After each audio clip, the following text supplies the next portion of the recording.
പത്തനംതിട്ട ആറന്മുളയിൽ പഞ്ചായത്ത് അംഗമായ കോൺഗ്രസ് നേതാവിന്റെ പേരെഴുതി വെച്ച് വ്യാപാരി ജീവനൊടുക്കി. ഇടയാറന്മുള സ്വദേശി ബിജുവിനെയാണ് ആത്മഹത്യ ചെയ്ത നിലയിൽ കണ്ടെത്തിയത്. ആത്മഹത്യാക്കുറിപ്പിൽ പഞ്ചായത്ത് അംഗം രമാദേവിക്കെതിരെ ഗുരുതര ആരോപണങ്ങൾ.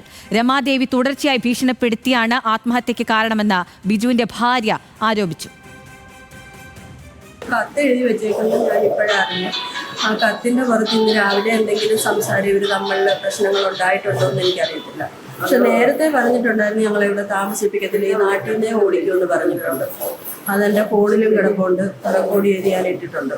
ആരാ പറഞ്ഞത്?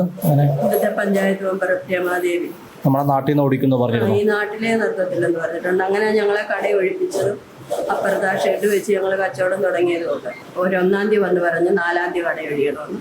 ഞങ്ങളത് പറ്റത്തില്ല, ഞങ്ങൾക്ക് 30 ദിവസത്തെ സാവകാശം വേണമെന്ന് പറഞ്ഞ് 30-ാം തീയതി വന്ന് പറഞ്ഞ് 30-ാം തീയതി ഞങ്ങളെ കൊണ്ട് ഒഴിപ്പിച്ചു ബലാത്കാര്യമായിട്ട്. അന്നാണോ പറഞ്ഞത്? അന്നാ പറഞ്ഞത് ഈ നാട്ടിലേ നിർത്തത്തില്ലെന്ന് പറഞ്ഞു. അത് കഴിഞ്ഞ് മറ്റേ കട തുടങ്ങിയ സമയത്തും ഞങ്ങളെ കടയ്ക്ക് ലൈസൻസ് എടുക്കാൻ സമ്മതിക്കാതെയും കറണ്ട് എടുക്കാൻ സമ്മതിക്കാതെയൊക്കെ ഒരുപാട് നിരോധിച്ചതാണ്. വിവരങ്ങളുമായി ശ്രീരാജ് ബാബു ഉണ്ട്. ശ്രീരാജ്, കുടുംബം വലിയ ആരോപണമാണ് ഉന്നയിക്കുന്നത്. എന്തൊക്കെയാണ് ആത്മഹത്യാ കുറിപ്പിലുള്ളത്? ബിജുവിന്റെ ഭാര്യ എന്തൊക്കെ ആരോപണങ്ങളാണ് മുന്നോട്ട് വെക്കുന്നത്? ഈ രമാദേവി എന്തെങ്കിലും വിശദീകരണം നൽകുന്നുണ്ടോ? വിശദാംശം.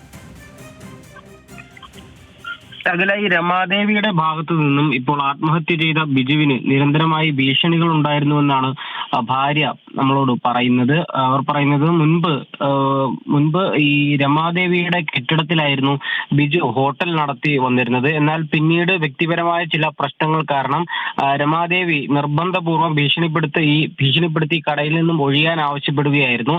പിന്നീട് അത്തരത്തിൽ കട ഒഴിയുകയും ചെയ്തു. എന്നാൽ ഈ രമാദേവിയുടെ ഭാഗത്തു നിന്നുമുള്ള ഭീഷണിയൊന്നും നിർത്തിയില്ല, അല്ലെങ്കിൽ അവസാനിപ്പിച്ചില്ല എന്നാണ് ഈ ഭാര്യ പറയുന്നത്. നിരന്തരമായി ഭീഷണിപ്പെടുത്തുകയും അതുപോലെ തന്നെ ഈ പ്രദേശത്ത് ആ നാട്ടിൽ താമസിക്കാൻ അനുവദിക്കില്ല എന്നും അവിടെ നിന്നും ഓടിക്കുമെന്ന തരത്തിലുള്ള ഭീഷണിയും നിരന്തരമായി ഇവരുടെ ഭാഗത്തു നിന്നും ഉണ്ടായിരുന്നു എന്നാണ് ഭാര്യ പറയുന്നത്. സമാനമായ രീതിയിലുള്ള ആരോപണങ്ങളാണ് ഈ ആത്മഹത്യാ കുറിപ്പിലും ഈ രമാദേവിക്കെതിരെ ഈ ആത്മഹത്യ ചെയ്ത ബിജു ഉന്നയിക്കുന്നത്. ബിജു വർഷങ്ങളായി തന്നെ ഇത്തരത്തിൽ ഹോട്ടൽ നടത്തി വരുന്ന ഒരു വ്യക്തിയായിരുന്നു.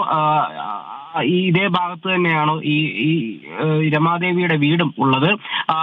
എന്നാൽ ഈ കെട്ടിടം ഒഴിയുന്നതുമായി ബന്ധപ്പെട്ടാണ് ഇവർ തമ്മിൽ തർക്കം തുടങ്ങിയത് എന്നാണ് മനസ്സിലാക്കാൻ സാധിക്കുന്നത്. അങ്ങനെയാണ് അറിയാൻ സാധിക്കുന്നത്. എന്തായാലും ഈ രമാദേവിയുടെ നിരന്തരമായി ഉണ്ടായിരുന്ന ഭീഷണി മൂലമാണ് ആത്മഹത്യ ചെയ്തത് എന്ന് ഈ ബിജുവിന്റെ ഭാര്യ പറയുന്നു. എന്നാൽ ഇത്തരത്തിലുള്ള ആരോപണങ്ങളെല്ലാം പൂർണ്ണമായും തള്ളുകയാണ് രമാദേവി ചെയ്തിട്ടുള്ളത്. രമാദേവി പറയുന്നത് ഇത്തരത്തിലുള്ള ആരോപണങ്ങൾ ഉന്നയിക്കുന്നത് രാഷ്ട്രീയ പ്രേരിതമാണെന്നും ഈ ആത്മഹത്യ ചെയ്ത ബിജുവിന് ഒരുപാട് ഉണ്ടായിരുന്നു എന്നുമുള്ള തരത്തിലുള്ള പ്രതികരണമാണ് ഈ രമാദേവിയുടെ ഭാഗത്തു നിന്നും ഉണ്ടായിട്ടുള്ളത്. എന്തായാലും പോലീസ് എത്തി കൂടുതൽ വിശദമായ രീതിയിൽ ഈ സംഭവം അന്വേഷിക്കുന്നുണ്ട്. എന്തായാലും പോലീസ് തന്നെയാണ് ഇത്തരത്തിലുള്ള ആത്മഹത്യാ കുറിപ്പ് കണ്ടെടുത്തിട്ടുള്ളതും. അഖില, ശരി. പത്തനംതിട്ട ആറന്മുളയിലാണ് പഞ്ചായത്ത് അംഗമായ കോൺഗ്രസ് നേതാവിന്റെ പേരെഴുതി വെച്ച് വ്യാപാരി ആത്മഹത്യ ചെയ്തിരിക്കുന്നത്. വിശദാംശങ്ങൾ നൽകുകയായിരുന്നു ശ്രീരാജ് ബാബു.